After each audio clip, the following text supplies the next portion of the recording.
Hey everybody, this is Tika with Getting to Know Marriage, and I am coming to you live from the Newark, New Jersey airport. I want to just take y'all around a little bit.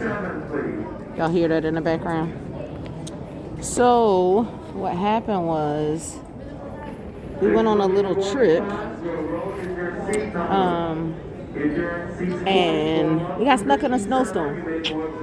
So, yeah, that's pretty much how I ended up stuck here in the airport talking to you guys. But guess what? It's okay because there's work to be done. So, my husband is not here right now, and as you guys probably know this, that's a first, right?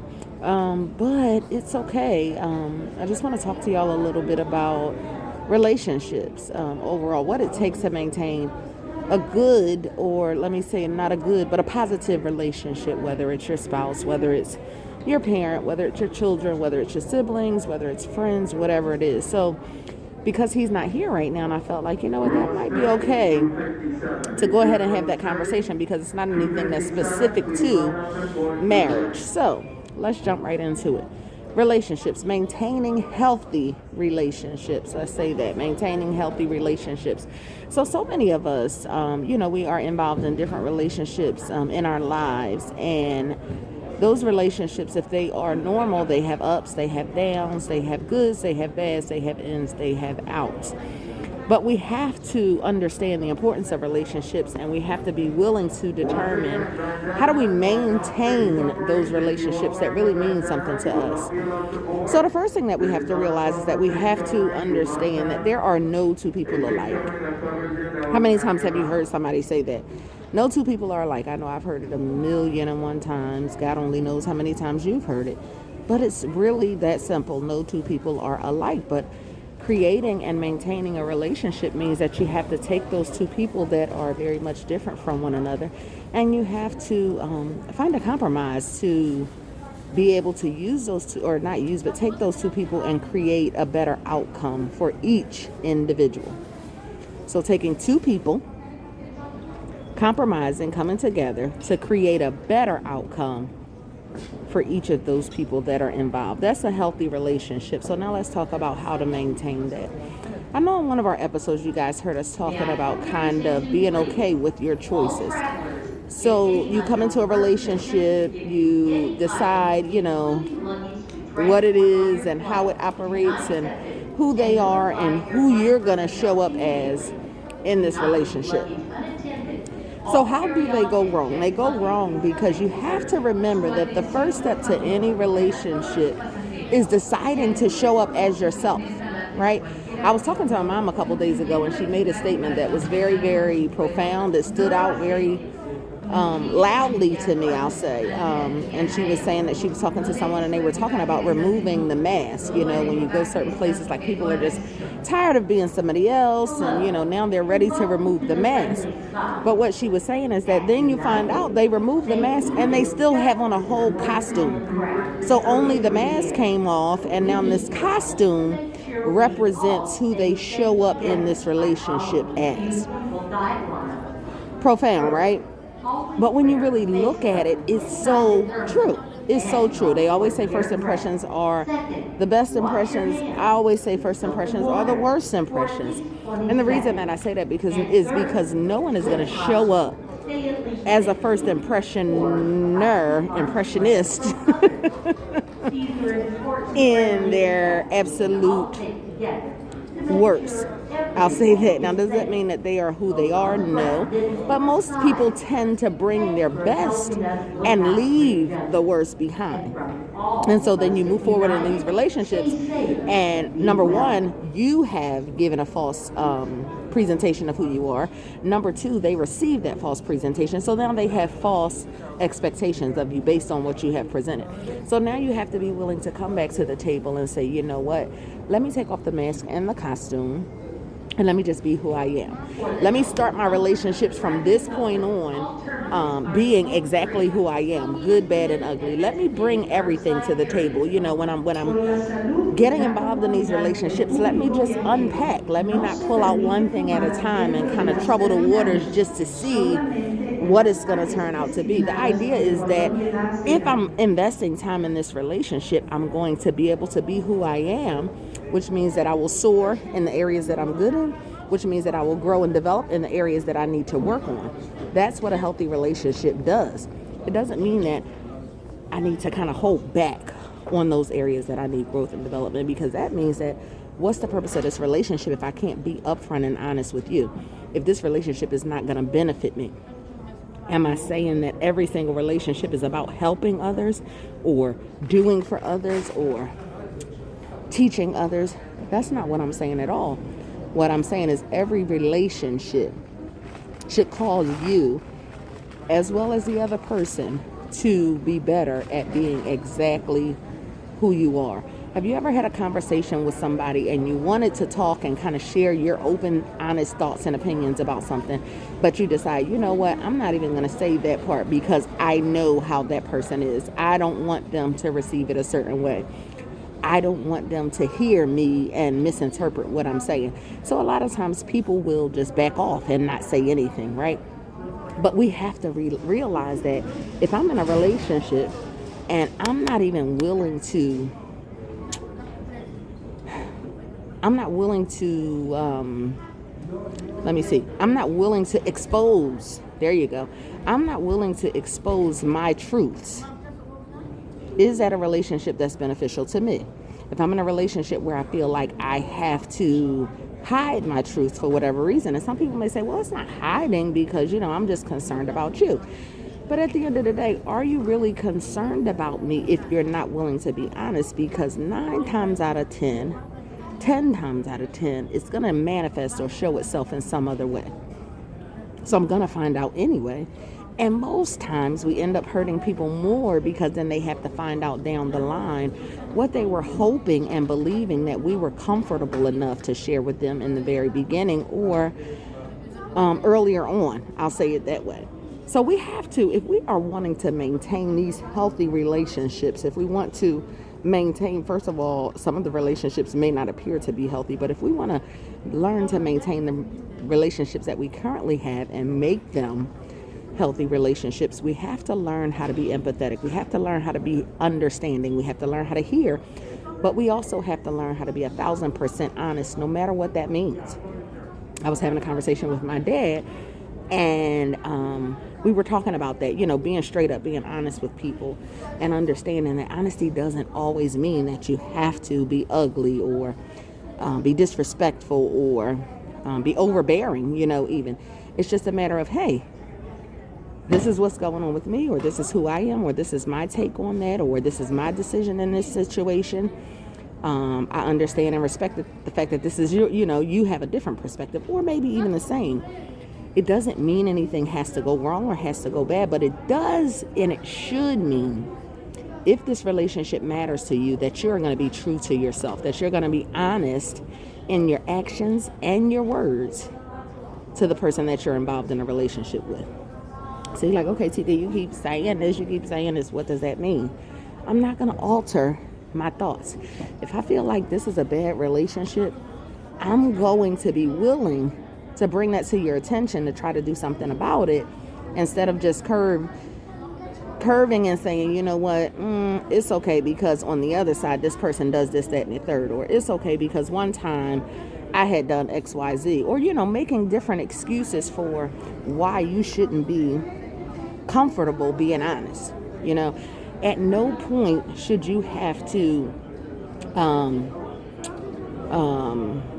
make excuses or explain what is your truth, what is your honesty. Now, again, I'm not saying that we should force ourselves on other people. I'm not saying that our way is or your way is the way.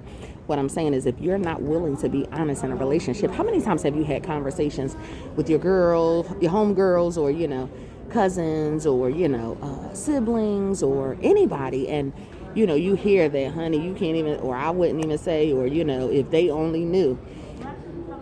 But at the end of the day, we can't hold other people responsible for not knowing if we're not gonna tell them, right? So if I don't know, you're not willing to tell me, you're risking our relationship, not me. Your expectation is that I'm going to figure it out and adjust it accordingly. I can't do that if you're not willing to be completely honest. If you're afraid of what my response is going to be, what my outcome is going to be. And that goes down, whether it be my children. I cannot be a supportive mother in your thoughts and decisions. I can't be a guidance in your processing if you're going to tell me, you know what, Mom, I want to go to college. Instead of being honest and saying, you know what, Mom, I just want to be a painter. Okay, it may shock me or it may take me off my feet for a second, and that's not true. I'm just throwing it out there. But at the end of the day, give me a chance to maintain this relationship. Give me a chance to be honest with you by being honest with me. Tell me the truth, not what I'm expecting to hear, because as long as you tell me what I'm expecting to hear, I'm going to continue to expect you to meet those expectations. So even at work, a lot of times people have problems at work with their uppers or their upper management, supervisors, things of that nature. But have you given them a chance to improve their management? Have you been honest with them? Have you said to them, listen, I realize I don't always get it right, or I realize I'm late all the time. However, can I just take a moment to explain to you what's going on? I do like this job. I do respect your time. Here's what's going on.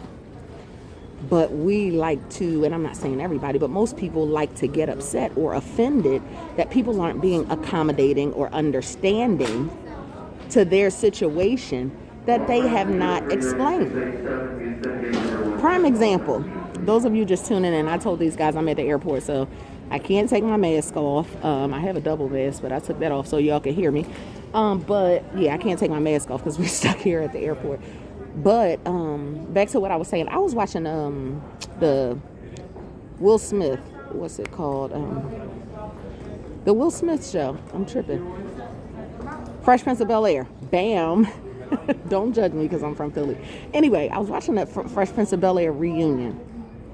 And he had a conversation with the original Aunt Viv, right? Janet Hubert, and he talked to her and she was asking him, she said, I just want to know why, basically what happened with it and why did my career have to go south just because of our differences and because of the way you spoke of me and blah, blah, blah, blah, blah. But the point I'm making is she said to him, apparently he was upset with her performance on set. And this was a reunion after 30 years of recording the show, right? It's been 30 years and she left the show 3 years in. So it's been 27 years and he said he has not seen her. They had not seen each other for 27 years. Him, the rest of the cast, whatever. The other Aunt Viv had never even met her. But where I'm tying this in at is she said to him during that show, she said, what you guys did not know is what I was going through at home. She said, yes, you were saying I was unprofessional or whatever case. She said, but I was in an abusive marriage, right? She was pregnant. Now, am I saying, so what? That's her problem. I'm not saying that at all. What I am saying is she didn't even have to get into detail. However, just using, and I'm not taking sides, but what I'm saying is just using that portion of the example. Had she come to him or anybody else that, was in any type of leadership role, she probably could have said, listen, guys, I am having a very, very hard time at home right now. I'm going through some unimaginable things, and I'm sure it is reflecting in my work. I'm sure it's having some type of impact. So if you guys are noticing that, please bear with me. Or, if you have any resources to help me get through this, because now you want to be upset that people are responding to your lack of performance when you weren't really willing to give that relationship a try. And how can I say that you will say, I don't trust people? I get it. And don't throw no stones. But I don't trust people is another way of saying I'm not willing to give this relationship a try. I mean, I get it. You have your reason why. But you can't say the relationship is not working if you're saying you don't trust the people you're in a relationship with, because you're already crossing out the idea that it will be healthy and that it will be maintained. Because saying I don't trust means that, and I shouldn't say it that way. You may have a hard time with trusting, but let me say it this way. Acting in I don't trust means that you cannot commit to that relationship being healthy or maintained. So if you want any relationship to work, the one with your spouse, which is the ultimate one, Well, let's back up. The one with God, you might want to start getting real with God. If you're finding yourself in a dark place, and I don't know why this just came, but I'm going to go ahead and speak on it before I finish. If you're finding yourself in a dark place, if you're finding yourself in a place where you can't seem to come up out of this slump, I want you to say that you have to give, or I want to suggest to you that you be completely honest with yourself. And being completely honest with yourself says that you're giving God a chance to hear and heal everything that you've experienced. That's number one. Number two, give yourself a chance to be honest in your marriage, because that says that I believe in marriage, and I also expect for my marriage to be healthy and whole. But if you don't say those things, and if you say, I had problems before and I've been married before and things weren't, and I don't trust and I don't know why you're not giving 100%. You've got to be honest. You've got to talk through those rough days. You've got to say, God, I don't feel good right now. You've got to say, I'm angry, God. What should I do about this? You've got to tell your spouse, you know what? I hate that you keep buying me red shirts, because red is the least favorite color that I have. You've got to be honest with your children and say, you know what? I don't mind taking you once a week, but taking you to the store to meet your friends 3 and 4 times a week is overwhelming for me, because I have a lot to do. That's not mean. You have to be honest with your parents and say, you know what? I do realize how much you guys need and what's going on, but I have work, I have myself, and I have my family that I have to tend to first, and then I'm more than willing to give whatever is necessary. We've got to be honest. We've got to be honest and stop expecting people to treat us according to what's really happening, when the whole time we're giving them bits and pieces and expecting them to fill in the blanks. If you want relationships to be healthy, if you want relationships to be whole, and if you want to maintain them, you have got to be honest. I'm Dr. McPherson, standing instead for myself and my husband, Gregory. This is Getting to Know Marriage. We'll see y'all next week. Love you. Safe travels to us.